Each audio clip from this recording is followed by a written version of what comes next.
سلام خدمت دوستای عزیزم، امیدوارم که حالتون خوب باشه.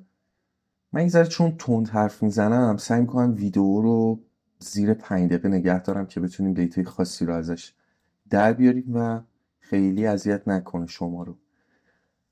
بچه یکی از مقاومت خفنی که اتریوم به خودش داره محدوده $3600 و اینجا میتونه مقاومت خیلی خفنی باشه، اما برای کسایی که و یک چیز دیگه، زون حمایتیش همینجاست.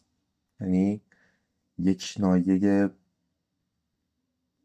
پتانسیال ریورسال زونی که براش در نظر داریم همین نایه بود که واکنش مثبتی هم داشت.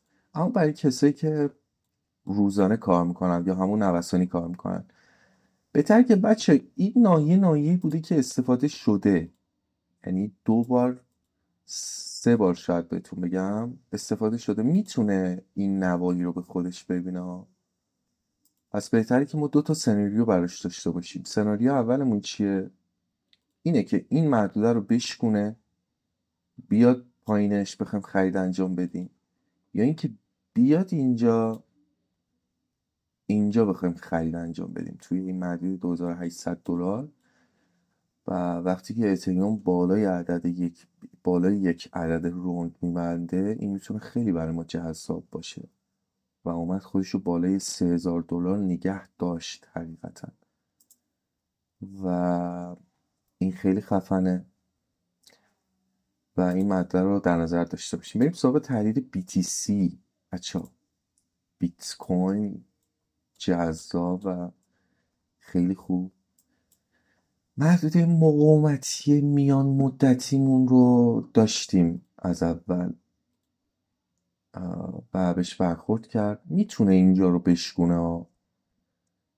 بشکونه یکی از محدوده مقاومتی خیلی خفنش میشه این محدوده، یعنی محدوده $100,000 تا $107,000 که میتونه واکنش مثبت بهش داشته باشه. و BTC رو هیچ وقت بچه دست کم نگیرید و تارگت بلند مدتی که برای بیت در نظر داریم محدوده $130,000.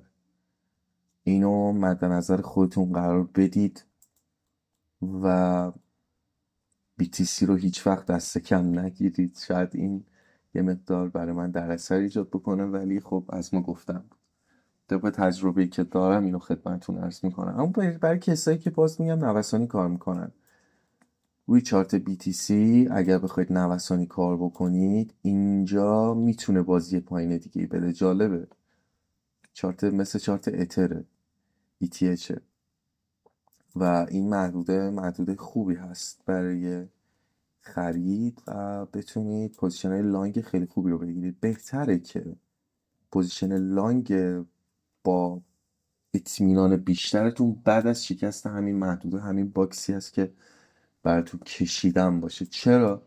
چون محدوده رنجه بچه ها. اگر بیاد این پایین خیلی جذاب نیست برای فیو کار کردن. بهتره که فیو رو یا روی کف بگیرید یا روی سقف. و اگر اینجا ریجکشن خورد، بهتره که اینجا دنبال سل باشید تا محدوده میدلاین وسط. این حالا به تجربه به دست میاد، ولی اگر بخواید فیوی خیلی خوبی بگیرید بعد از شکست این محدوده است، یعنی تا محدوده $99,000. امیدوارم که این تحلیل خیلی خوب بوده باشه، دیتیل خوبی رو بهتون داده باشه و سعی کردم جمع‌بندی کلی رو بهتون بگم که چیکار باید بکنید توی شرایط سخت بازار.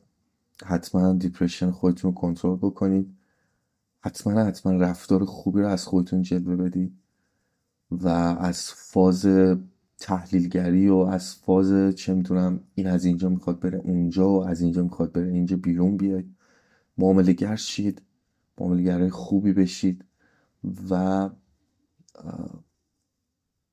خوب رفتار کنید به عنوان یک ایرانی که بتونید از آمریکایی جلو بزنید و ما همه باید به خودمون کمک بکنیم و بتونیم سروشن بهتری رو از رفتار، از سیستم به این بازار بدیم و از این بازار بتونیم استفاده بکنیم. و اینو خواستم بهتون بگم، یه توضیحی راجع به این بهتون بگم که همین جوری نیستش که بگید ماها هممون سود میکنیم، نه، پورتفوی ما هم وارد ضرر میشه. و این اطمینان خواستم بهتون بگم که خواهش میکنم خیلی برای خودتون ارزش قائل بشید و بهترین نوع رفتار خودتون رو بر اساس اون دیسیپلینی که دارید ارائه بدید از این مارکت.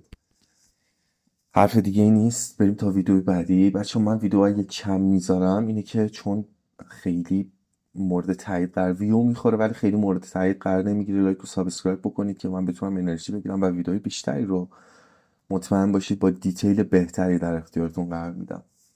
امیدوارم که موفق باشین و روز خوبی داشته باشین. خدا نگهدار.